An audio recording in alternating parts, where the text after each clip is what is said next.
Hello दोस्तों, मेरा नाम है प्रेम और मैं आप सबके लिए एक नया से कहानी लेके आया हूँ।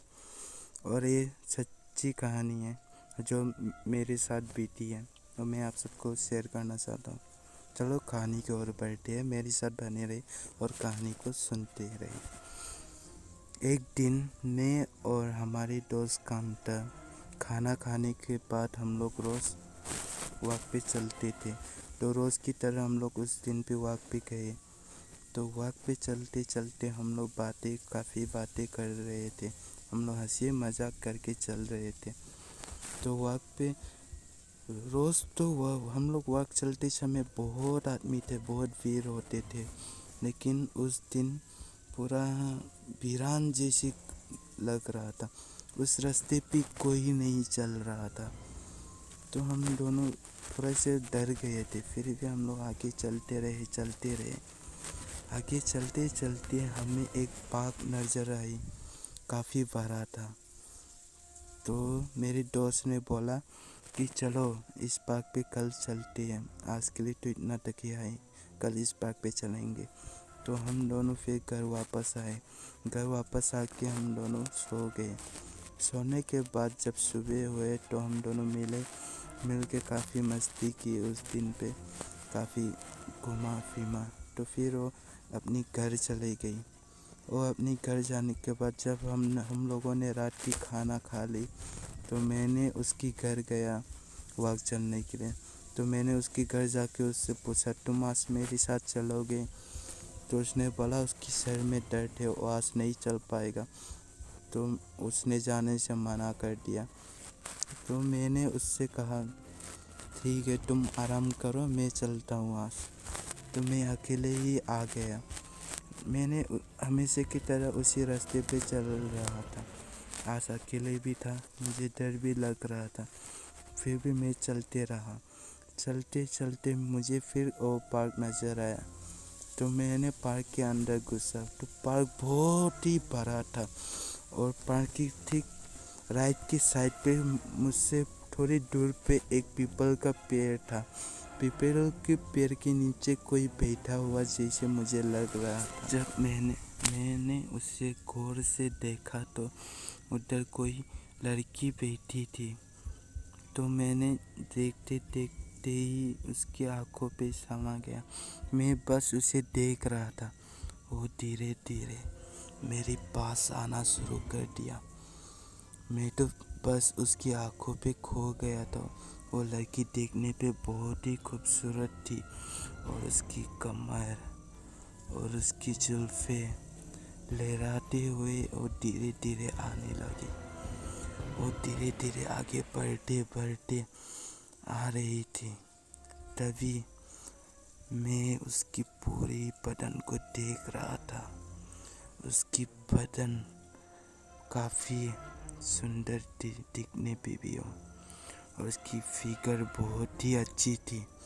तो मैं बस उसकी अदा पे खो गया था। मैंने उसे देख रहा था। इसे देखते देखते वो काफ़ी मेरे करीब आ गई। जब मेरे करीब आई तो उसने एक भयानक सा रूप ले लिया। उसकी जली हुई सूरत मुझे दिखाई देने लगी। उसकी मुंह पूरी जली हुई थी और वो मुझे हंसते हंसते देख रहा था।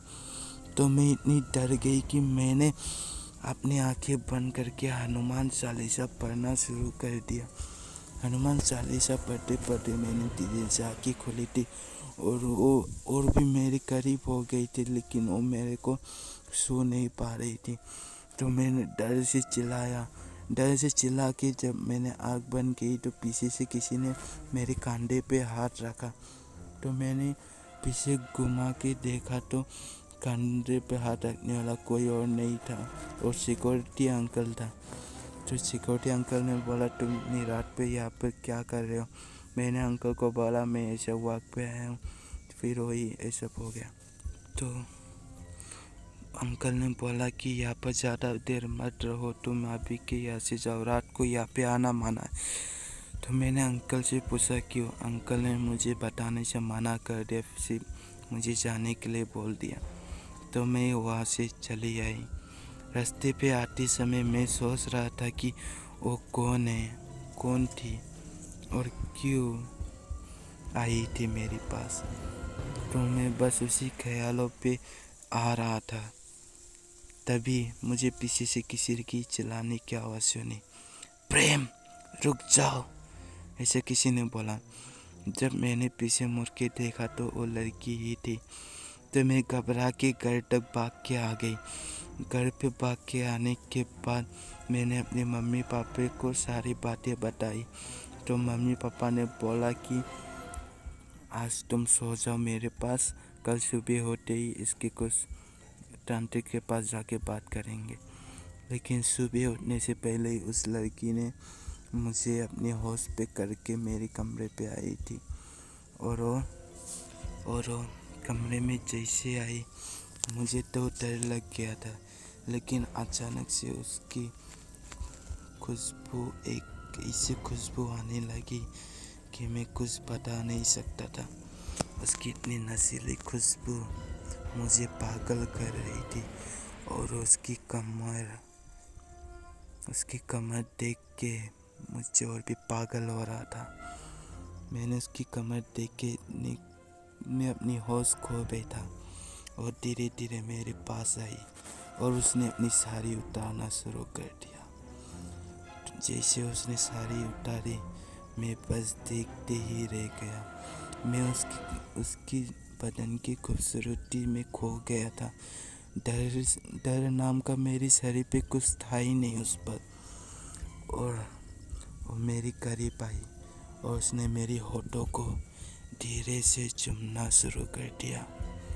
जैसे उसने मेरी होठों को चूमा, मुझे भी अंदर से कुछ होने लगा। जैसे ऐसे होते होते मैंने भी अपने कपड़ा उतारना शुरू कर दिया। और कपड़े उतारने के बाद हम दोनों ने खूब मस्ती की और संभोग किया हम दोनों ने। जैसे संभोग करना ख़त्म हो गया वो मेरे पास ही सोई थी, मैं भी सो गया। जब सुबह उठा तो वो मेरे पास नहीं थी। मैं फिर डर गया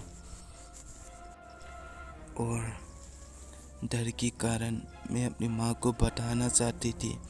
और माँ को बताता भी कैसे, मैंने तो उसके साथ संभोग किया। मैंने ये बात किसी को नहीं बताई। अगले दिन मम्मी पापा किसी तांत्रिक से मिलने गई तो तांत्रिक ने बोला अब तेरे बच्चे को कोई नहीं बचा सकता। उसने बहुत घोर अपराध किया है। उसने उस लड़की के साथ संभोग किया है। अब उससे कोई नहीं बचा सकता। उस लड़की कोई और नहीं, एक शैतान चुड़ैल थी जिसके साथ उसने संभोग किया। और अब उस लड़की की पेट पे तुम्हारी बेटे की बच्चे हैं। ये सुनते ही मेरी मम्मी पापा काफ़ी डर गई। मम्मी घर पे आई और मेरे को सारी बातें बताई। तो मैं भी ये सुनकर डर गया था। और ऐसे ही कुछ दिन तक तो वो मेरे पास नहीं आई। ऐसे ही समय बीतते गया।